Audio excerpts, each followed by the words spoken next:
अगला देखो, Y to जजेस in the majority said the practice was arbitrary, ठीक है, एंड देयर फॉर अनकॉन्स्टिट्यूशनल, कि जो दो जजेस थे उन्होंने मेजोरिटी में ये कहा कि वो जो प्रैक्टिस है, प्रथा है, ठीक है, वो आर्बिट्ररी है, मनमानी है, एंड अनकॉन्स्टिट्यूशनल है और गैर संवैधानिक है, ठीक है, दो ने ये कहा। द थर्ड जज कॉल्ड इट, लेकिन जो तीसरा जज था उसने इसको कहा, क्या कहा, तो अब हमें ये बताना है। तो देखो दो चीजें समझना, एक तो ये जो कॉल्ड है ना, ये कॉम्प्लेक्स ट्रांसिटिव वर्ब है, इसके बाद ऑब्जेक्ट दे रखा है इट, और ये इट किसके लिए यूज हुआ है, ध्यान देना, ये इट यूज हुआ प्रैक्टिस के लिए, ठीक है। तो जो तीसरा जज था उसने प्रैक्टिस को क्या कहा, तो हमें यहां पर एक ऐसा वर्ड लिखना है जो इस इट को डिस्क्राइब कर दे, मतलब हमें ऑब्जेक्ट कॉम्प्लीमेंट लिखना है, हमें यहाँ पे लिखना है object complement. Object complement noun pronoun या एडजेक्टिव होते हैं, यहाँ पर हमें एडजेक्टिव चाहिए। कैसे पता हमें एडजेक्टिव ही चाहिए, क्योंकि यहाँ पे प्रैक्टिस को डिस्क्राइब करने के लिए हमने दो एडजेक्टिव यूज किए, एक हमने यूज किया आर्बिट्ररी और एक हमने यूज किया अनकॉन्स्टिट्यूशनल। तो आर्बिट्ररी और अनकॉन्स्टिट्यूशनल, ये जो दो एडजेक्टिव हैं, ये दो एडजेक्टिव यूज किए गए दो जजेस के द्वारा किसी प्रैक्टिस को कहने के लिए। जो तीसरा जज था उसने क्या कहा, अब हमें ये बताना है। तो उसने जो कहा होगा वो भी कोई एडजेक्टिव ही होगा, भाई दो ने आर्बिट्ररी और अनकॉन्स्टिट्यूशनल कहा जो कि एडजेक्टिव है, तो तीसरे ने भी कुछ ऐसा ही कहा होगा। तो हमें यहाँ पर एक एडजेक्टिव चाहिए इस ब्लैंक को फिल करने के लिए, ठीक है। तो हमें यहाँ पर चाहिए एडजेक्टिव। लीगली एडजेक्टिव नहीं एडवर्ब है, लीगलिटी जो है वो नाउन है, इलीगली जो है वो एडवर्ब है, इलीगल जो है वो एडजेक्टिव। ये आंसर। द थर्ड जज कॉल्ड इट इलीगल, तीसरा जज था उसने उसे गैर कानूनी कहा। दो ने तो तब भी थोड़ा सा कम ही कहा, दो ने तो यही कहा कि आर्बिट्ररी है, अनकॉन्स्टिट्यूशनल है, तीसरे ने कह दिया नहीं ये गैर कानूनी है, मतलब इसमें सजा भी हो सकती है, पनिशमेंट भी हो सकती है, ठीक है। तो सही आंसर है बच्चे इसमें इलीगल। तो हमें एक ऐसा वर्ड चाहिए था जो हमारे ऑब्जेक्ट को डिस्क्राइब कर दे, ऑब्जेक्ट कॉम्प्लीमेंट का काम करे, तो एडजेक्टिव भी वो काम कर सकता था, एक ही ऑप्शन था, लिख दिया हमने। अगला देखो, द डुओज नेटवर्क, डुओ एक सॉफ्टवेयर था, गूगल ने लॉन्च किया था काफी पहले, वीडियो कॉलिंग वगैरह के लिए यूज होने वाला था, अब तो बंद हो गया, ठीक है। बताओ इसका answer. The duo's network was dashed through signals using previously vetted signals. They then studied the weaker signals. क्या लिखे? The duo's network was made to learn या made learning. तो देखो, made के साथ जब हम पैसिव वॉइस में make वर्ब लिखते हैं ना, तो इसके साथ आते हैं फुल इन्फिनिटिव। जैसे हमने कहा he made them go, ठीक है।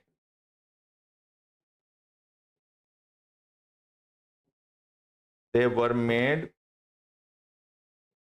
to go.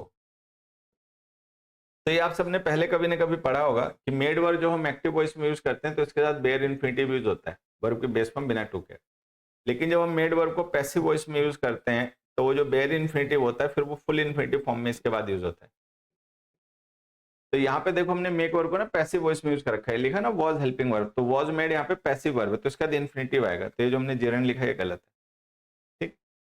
Was made to learn identify, अब टू लर्न जो है ये इन्फिनिटिव है, इसके बाद कोई आप दूसरी वर्ब लिखोगे तो नॉन फाइनाइट फॉर्म में आएगी, तो ये जो हमने आइडेंटिफाई लिख रखा है ये नॉन फाइनाइट फॉर्म है नहीं, वर्ब की बेस फॉर्म, ये गलत हो गया। वॉज मेड टू लर्न, ये जो टू लर्निंग हमने लिखा ये भी गलत है, इन्फिनिटिव चाहिए, तो आंसर हो गया A. Was made what, to learn what, to identify. The duos network was made, duo के नेटवर्क को बनाया गया था टू लर्न, सीखने के लिए, क्या सीखने के लिए, टू आइडेंटिफाई ट्रू सिग्नल्स। तो सही आंसर है बच्चे इसमें ए, ठीक। अब ये जो है ना थोड़ा सा हो सकता है आपको अटपटा लग रहा हो, लेकिन जब आप इसको एक्टिव वॉइस में लिखोगे ना तब ये समझ में आएगा। कैसे?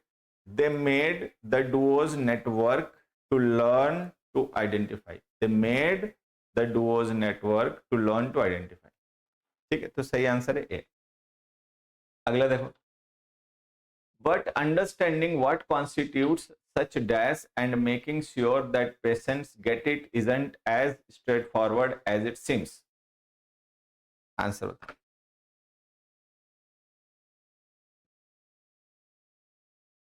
अब देखो बच्चों एक चीज समझना है,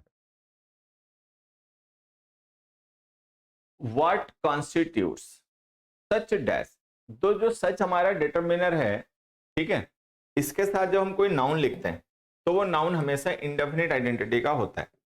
इंडेफिनिट आइडेंटिटी का होने की वजह से उसके साथ में हम, अगर वो प्लूरल या अनकाउंटेबल हो तो कोई आर्टिकल नहीं लिखते, और सिंगुलर हो काउंटेबल हो तो एन आर्टिकल लिखते हैं। सच पीपल,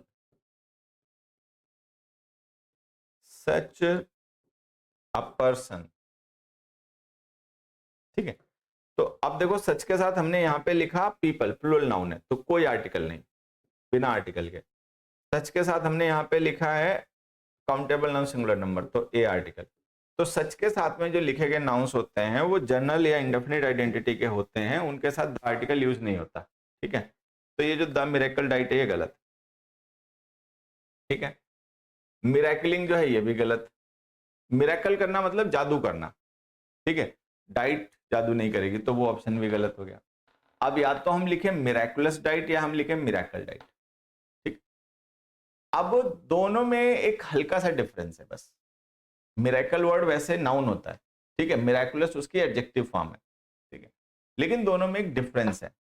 जैसे अगर कोई चीज ऐसी हो जो वंडर क्रिएट कर दे, ठीक है, तो हम उसको बोलेंगे मिराकुलस।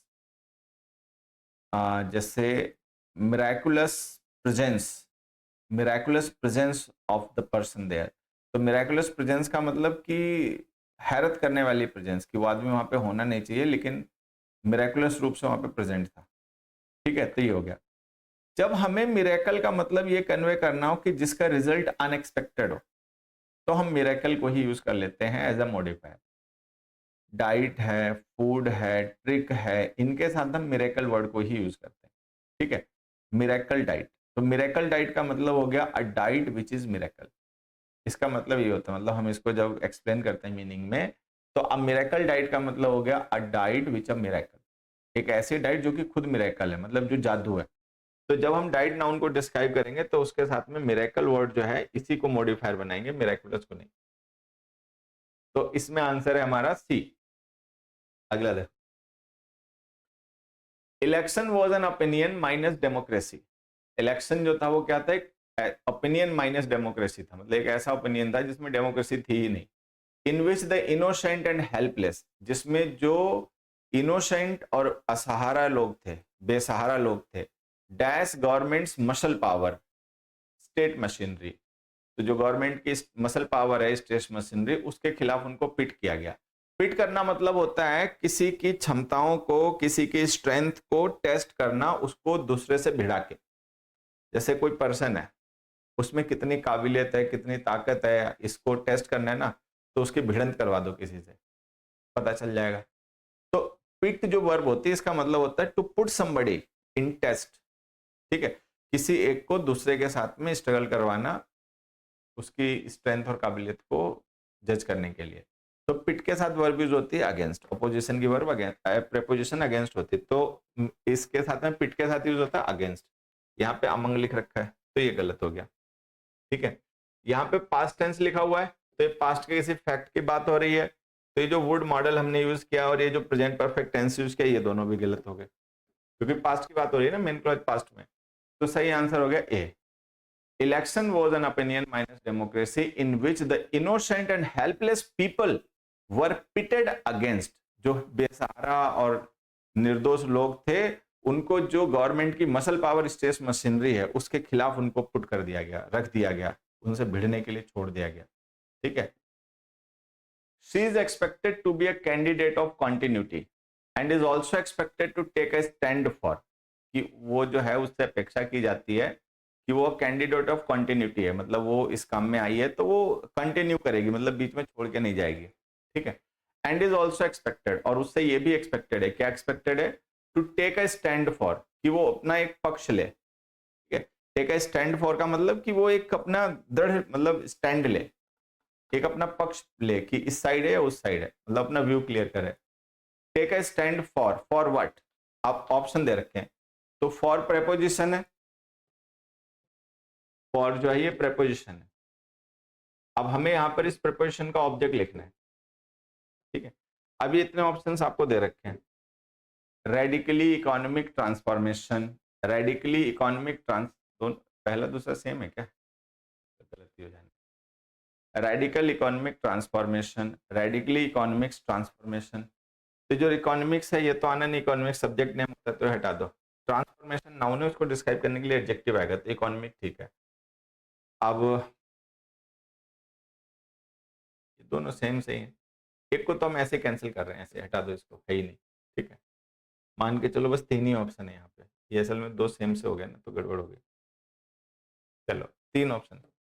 तो अब हमारे पास एक बच्चा है रेडिकली इकोनॉमिक ट्रांसफॉर्मेशन और एक रेडिकल इकोनॉमिक ट्रांसफॉर्मेशन। अब इसको थोड़ा सा डिटेल में समझ लेते हैं। ट्रांसफॉर्मेशन वर्ड नाउन है, यहां भी, ठीक है। इकोनॉमिक वर्ड उस नाउन का एडजेक्टिव है। इकोनॉमिक का मतलब रिलेटेड टू इकोनॉमी, फाइनेंशियल। अब यहाँ पे जो वर्ड हमने लिखा रेडिकली, रेडिकली अगर हम यूज करेंगे वो एडवर्ब है, तो वो डिस्क्राइब करेगा एडजेक्टिव को। रेडिकल जो है वो एडजेक्टिव है, अगर हम उसे यूज करेंगे तो वो डिस्क्राइब करेगा ट्रांसफॉर्मेशन को। अब आपको ये समझना है कि आप डिस्क्राइब किसको करना चाहते हो रेडिकल वर्ड के थ्रू। अगर रेडिकल के थ्रू आपको ट्रांसफॉर्मेशन नाउन को डिस्क्राइब करना है तो रेडिकल ही लिखा रहने दो, क्योंकि रेडिकल एडजेक्टिव है, वो ट्रांसफॉर्मेशन नाउन को ऐसे डिस्क्राइब कर देगा। अगर आप इकोनॉमिक को डिस्क्राइब करना चाहते हो तो इकोनॉमिक यहाँ पे एडजेक्टिव है, उसको डिस्क्राइब करने के लिए आपको रेडिकल की एडवर्ब फॉर्म रेडिकली यूज करनी पड़ेगी। तो अब सोचो रेडिकल क्या होता है, रेडिकल ट्रांसफॉर्मेशन होता है या रेडिकल इकोनॉमिक होता है? रेडिकल का मतलब कुछ ऐसा जो अचानक से हुआ, बहुत तेज हुआ, रेवोल्यूशन काइंड ऑफ, ठीक है। तो ये डिस्क्रिप्शन ट्रांसफॉर्मेशन का हो सकता है, इकोनॉमिक का नहीं हो सकता। इकोनॉमिक एडजेक्टिव है, इकोनॉमिक पुअर हो सकता है, स्ट्रांग हो सकता है, ठीक है, लेकिन रेडिकल इकोनॉमिक नहीं होता। ट्रांसफॉर्मेशन रेडिकल हो सकता है कि बहुत तेजी से हुआ बदलाव, अचानक से कहीं पे सत्ता परिवर्तन हो गया, रेडिकल चेंज। तो रेडिकल डिस्क्रिप्शन ट्रांसफॉर्मेशन का हो सकता है, इकोनॉमिक का नहीं। तो अगर इकोनॉमिक का डिस्क्रिप्शन रेडिकल हो नहीं सकता तो ये ऑप्शन गलत, ये ऑप्शन आंसर। तो हम लिखेंगे रेडिकल इकोनॉमिक ट्रांसफॉर्मेशन। चलो अब मैं आपको बताता हूं, देखो समझना। ये जो वेन हमने लिखा ना, ये होता है वेदर डिवाइस। अब weather device north east west south लिखे होते हैं ना, एरो से होते हैं इस तरीके से, मुर्गा सा भी बैठा होता है, तो उसको बोलते हैं वेन। वीन वेन जो है ये है ब्लड वेसल्स।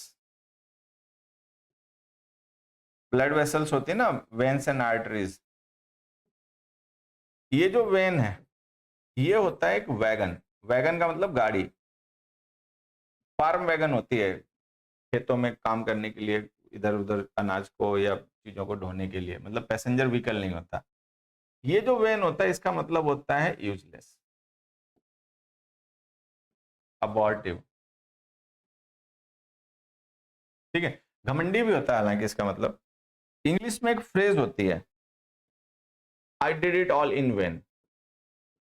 इन वेन का मतलब होता है यूजलेसली, प्रोड्यूसिंग नो रिजल्ट। इसका मतलब होता है प्रोड्यूसिंग नो रिजल्ट, जिससे कोई परिणाम ना हासिल हो, जो व्यर्थ हो, निष्फल हो, फ्रूटलेस हो। अब यही हमारा आंसर है। तो एक तो हो गया VAIN वेन, इसके 2 मीनिंग होते हैं, एक मैं यहाँ पे लिख नहीं रहा हूं क्योंकि वो इस कॉन्टेक्स्ट में रिक्वायर्ड नहीं है। VAIN वेन एक वर्ड तो एडजेक्टिव होता है, इसका मतलब होता है घमंडी, अ वेन पर्सन, ठीक है। इन वेन एक फ्रेज होती है जिसका मतलब होता है fruitless, useless, abortive, producing no result, जिससे कोई परिणाम हासिल ना हो। VEIN वेन जो होता है ये ब्लड वेसल्स होती हैं, ठीक है, जो हमारे बॉडी में ब्लड को कैरी करती हैं। WAIN वेन जो होती है वो एक खुली गाड़ी होती है, खेतों वगैरह में यूज की जाती है, बड़े बड़े फार्म हाउसेस में यूज की जाती है, ठीक है। VANE वेन जो है वो एक वेदर डिवाइस होती है, हवा की डायरेक्शन उससे हमें पता चलती है। बिल्डिंग्स के टॉप पे आपने देखी होगी, फोटो में लगी हुई, मुर्गा सा भी ऊपर बैठा होता है, एरो होते हैं उन पर नॉर्थ ईस्ट वेस्ट साउथ लिखा होता है, ठीक है। तो हमारा आंसर है इन वेन। इन वेन का मतलब यूजलेसली। अगला देखो, माई कजन्स इंसिस्टेड, मेरे कजन्स जो है उन्होंने इंसिस्ट किया, किस बात पे इंसिस्ट किया? That I should watch the documentary, कि मैं डॉक्यूमेंट्री को देखूं। कैसे देखूं? शुरू से लेके अंत तक। तो क्या लिखूं? From beginning to the end, from beginning to end, from the beginning to the end, from the beginning to end. तो जब हम जनरल बात कर रहे होते हैं बिगिनिंग टू एंड की, तो हमें ये लिखना चाहिए। फ्रॉम बिगिनिंग टू एंड कोई आर्टिकल नहीं यूज होता, बिगिनिंग के साथ भी कोई आर्टिकल नहीं यूज होता, एंड के साथ भी कोई आर्टिकल नहीं यूज होता।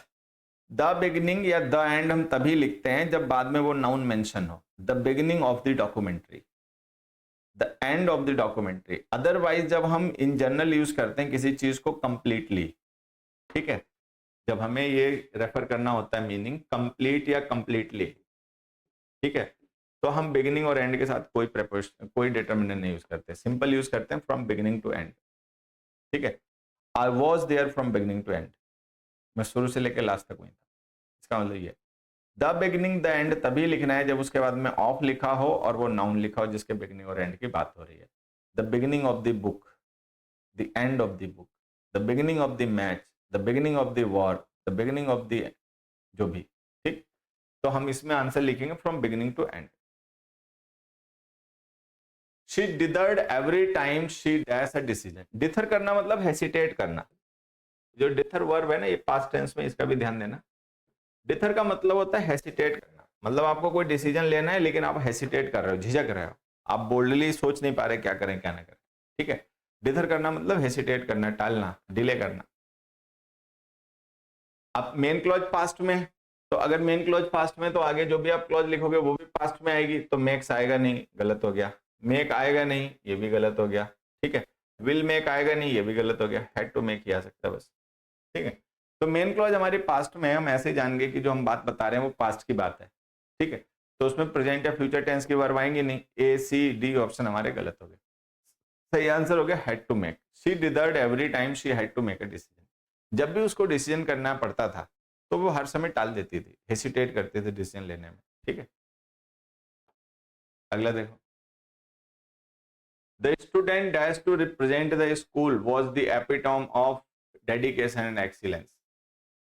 अब देखिए यहां पर ये जो हमने लिखा है द स्टूडेंट, ये सब्जेक्ट है, ठीक है। वाज जो है ये वर्ब है, the epitome of dedication and excellence है उसका कॉम्प्लीमेंट है। तो हमने कहा कि जो स्टूडेंट था वो कैसा था, एपिटोमी ऑफ डेडिकेशन एक्सीलेंस, मतलब वो मूर्ति था डेडिकेशन और एक्सीलेंस की। तो अब हमें चाहिए कि यहाँ पर हमें एक ऐसा वर्ड चाहिए जो स्टूडेंट को डिस्क्राइब करे, तो हमें यहाँ पे एक मॉडिफायर चाहिए जो स्टूडेंट को डिस्क्राइब करे, वर्ब नहीं चाहिए। वर्ब तो हमारे पास लिखी हुई है भाई, एक ही हमारे पास सब्जेक्ट है द स्टूडेंट, और उस एक सब्जेक्ट की वर्ब वाज पहले से ही लिखी हुई है, तो हमें मेन वर्ब की जरूरत नहीं है। तो अगर मेन वर्ब की जरूरत नहीं है तो दो ऑप्शन गलत। भाई हैज चूजन जो है ये हमारी प्रेजेंट परफेक्ट टेंस की फाइनाइट वर्ब है, वॉज चूजन जो है वो पास्ट इंडेफिनिट टेंस की पैसिव वॉइस की वर्ब है, वो भी फाइनाइट है। फाइनाइट वर्ब की हमें जरूरत नहीं है क्योंकि हमारे पास एक ही सब्जेक्ट है और उस एक सब्जेक्ट की वर्ब पहले से ही वॉज लिखी हुई है, तो हमें मेन वर्ब या फाइनाइट वर्ब चाहिए नहीं, हमें नॉन फाइनाइट वर्ब चाहिए जो डिस्क्राइब कर दे, ठीक है। तो हैज चूजन वॉज चूजन गलत हो गया। अब हमारे पास ऑप्शन बच गया एक चूजिंग और एक चूजन। अब ये चूजिंग जो हमने लिखा है ये और चोजन जो लिखा है ये चूज वर्ब की पास्ट पार्टिसिपल फॉर्म्स है। अभी थोड़ी देर पहले हम पढ़ रहे थे कि जो वर्ब की आईएनजी फॉर्म होती है वो एक्टिव मीनिंग को, वर्ब की थर्ड फॉर्म जो होती है पैसिव मीनिंग को कन्वे करती है। तो अगर हम किसी नाउन को डिस्क्राइब करने के लिए किसी वर्ब को एज एन एडजेक्टिव यूज करें और वो नाउन उस वर्ब का डूअर हो तो हम लिखते हैं ING form present participle.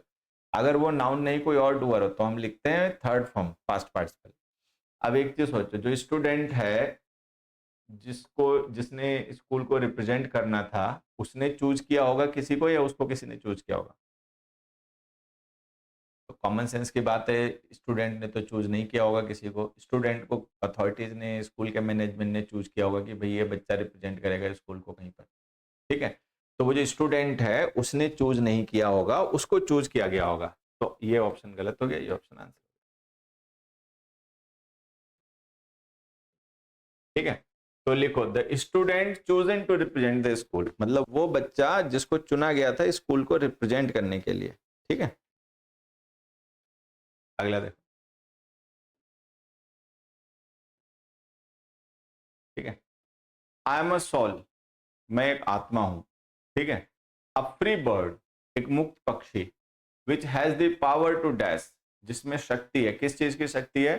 Fly free, freely fly, free free, fly freely, ये सब क्या फ्री फ्री है? फ्री फ्री तो ऐसे ही गलत है, ये फ्री फ्लाई वैसे रहा होगा, है ना, तो सही कर देता हूँ मैं।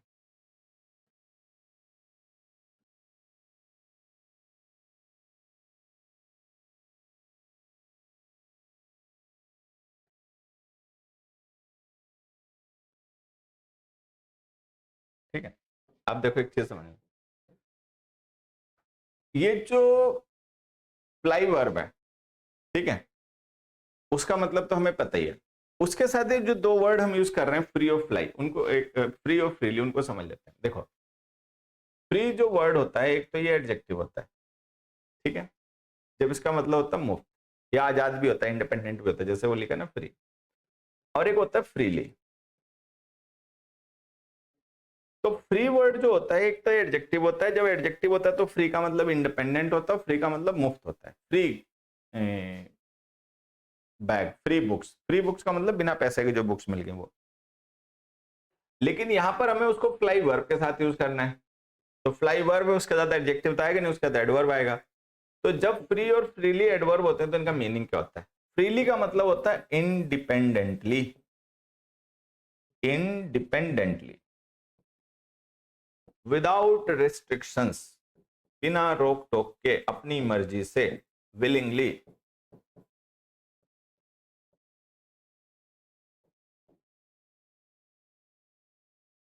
विलिंगली, ठीक है। फ्री का मतलब होता है एट नो प्राइस, बिना किसी कीमत के, मुफ्त में। तो जब हम फ्री को यूज करते हैं एज एन एडवर्ब, तो इसका मीनिंग होता है मुफ्त में। I have got it free, मुझे मुफ्त में मिला है, ठीक है। आई वॉन्ट वर्क फ्री, मैं फ्री में काम नहीं करूंगा। फ्रीली का मतलब होता है इंडिपेंडेंटली, विलिंगली, अपनी इच्छा से, जहां मन करे जो मन करे वो करना, मतलब किसी से कोई पूछताछ नहीं, किसी का कोई ऑर्डर जोर जबरदस्ती नहीं। अब देखो फ्लाई को डिस्क्राइब करने के लिए आप क्या यूज करोगे, फ्रीली या फ्री? तो अब सीधी सी बात समझ में आ गई, फ्लाई के साथ में तो फ्रीली आएगा, अपनी इच्छा से, मन कर रहा है दाएं तो दाएं उड़ रहे हैं, बाएं तो बाएं उड़ रहे हैं, ठीक है। तो फ्री तो आएगा नहीं फ्लाई के साथ, तो ये ऑप्शन गलत और ये ऑप्शन गलत। अब हम फ्रीली लिखें तो कहां लिखें, फ्लाई से पहले या बाद में? तो फ्रीली होता है adverb of manner. Adverbs of manner जो होते हैं वो उन वर्ब्स के बाद लिखे जाते हैं जिन्हें वो डिस्क्राइब करते हैं, पहले लिखे नहीं जाते। तो ये ऑप्शन गलत, ये ऑप्शन आंसर। तो I am a soul, a free bird which has the power to fly freely. जिसको शक्ति है, जिसमें शक्ति है, पावर है, किस चीज की पावर है? टू फ्लाई फ्रीली, फ्रीली उड़ने की जिसको शक्ति है, आत्मा है ना, वो किसी बंधन में नहीं है, मुक्त है। Nitrous oxide dash medical uses. अब देखो मेडिकल यूजेस नाउन है, ऑब्जेक्ट का काम करेगा, नाइट्रस ऑक्साइड जो है वो सब्जेक्ट का काम कर रहा है, तो हमें यहाँ पर बीच में एक चाहिए वर्ब, ठीक है। नाइट्रस ऑक्साइड सिंगुलर सब्जेक्ट है, तो है वो उसके साथ आ नहीं सकता, तो दोनों ऑप्शन ऐसे गलत हो गए। फिर नाइट्रस ऑक्साइड जो है वो एक केमिकल का नाम है, सिंगुलर है, तो उसके साथ वर्ब सिंगुलर आएगी, तो है वो ऑप्शन आना नहीं है, तो ए भी गलत, सी भी गलत, ठीक। अब हमारे पास ऑप्शन है बी और डी। बी ऑप्शन में वर्ब हैज के बाद हमने लिखा है सिग्निफिकेंट, सिग्निफिकेंट वर्ड एडजेक्टिव होता है। आगे हमने मेडिकल यूजेस नाउन लिख रखा है, उसको डिस्क्राइब करने के वो काम आ जाएगा। सिग्निफिकेंट, सिग्निफिकेंस जो है वो खुद नाउन है, तो अगर हम हैज सिग्निफिकेंस लिख देंगे तो हैज वर्ब का ऑब्जेक्ट सिग्निफिकेंस बन जाएगा, फिर ये जो मेडिकल यूजेस हमने नाउन लिखा है ये एडजस्ट नहीं होगा। तो मेडिकल नाउन, जो मेडिकल यूजेस हमने नाउन लिखा है वो पहले से हमारा ऑब्जेक्ट है, तो उस नाउन को डिस्क्राइब करने के लिए हम एडजेक्टिव तो यूज कर सकते हैं लेकिन दूसरा नाउन नहीं यूज कर सकते, तो सिग्निफिकेंस वाला ऑप्शन गलत हो गया, ये ऑप्शन आंसर हो गया। हैज वर्ब हो गई, सिग्निफिकेंट एडजेक्टिव हो गया, जो एडजेक्टिव इस नाउन मेडिकल यूजेस को डिस्क्राइब कर रहा है। नाइट्रस ऑक्साइड सब्जेक्ट है, हैज वर्ब है, सिग्निफिकेंट, सिग्निफिकेंट का मतलब important, considerable, nitrous oxide has significant medical uses, nitrous oxide के अच्छे खासे मेडिकल यूजेस हैं, इंपॉर्टेंट मेडिकल यूजेस हैं, मतलब उसको अच्छा खासा मेडिकल यूज में यूज किया जाता है नाइट्रस ऑक्साइड को, ये बात बताई जा रही है, ठीक है। अगला देखिए, चल, ठीक है। तो आज के लिए बस इतना ही। अब एक बार अगर तुम लोगों ने ध्यान दिया हो तो कमेंट करके बताओ कितने सही हुए कितने गलत हुए, बताओ भाई सभी लोग। आपसे कहा था ना क्लास शुरू होने से पहले कोई पेन रजिस्टर लेके बैठना, तो अगर आप लोग अपने साथ में पेन और रजिस्टर लेके बैठे थे तो बताओ किसके कितने सही हुए कितने गलत हुए।